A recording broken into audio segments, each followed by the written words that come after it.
If you are interested in flavor, and this is what it comes down to, natural flavor, flavor from the vine or flavor from the grain, I won't accept the ordinary. Why should you? I want to be provoked. I want to be challenged. I don't want to go, oh, that was nice. That was okay.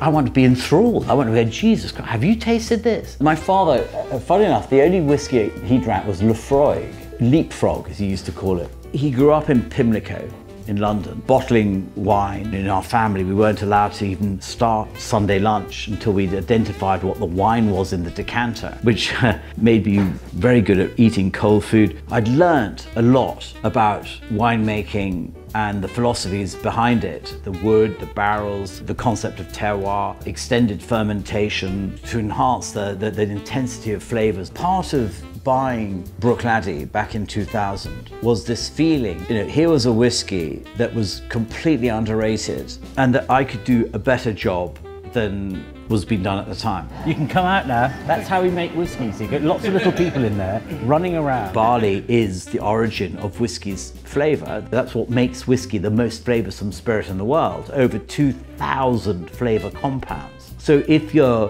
going down the view of flavor that comes from this barley, well, follow the barley. So I did. I went to Ireland.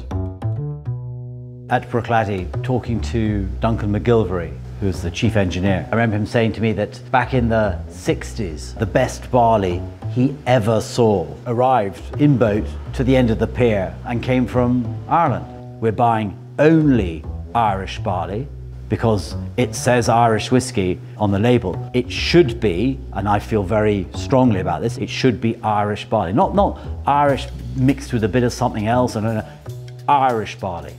We've set down our individual single farms, our components, each one with its own flavor identity. And then you're putting them together. It's a complete mindfuck of flavor complexity. There's a thing in tasting called persistence, which is how long the flavor remains imprinted on your brain. The more flavorsome something is, the longer it stays. It's whiskey. It's single malt whiskey that has been really well made, the best possible quality barley you can get in the world, in the best wood policy in the world, technically brilliantly distilled. It's like a graphic equalizer where the buttons are all, the tone, they're all up at different levels. You've just pushed the knobs up a bit higher, a little bit more that, a little bit more here. It's just a little more. It is what it is.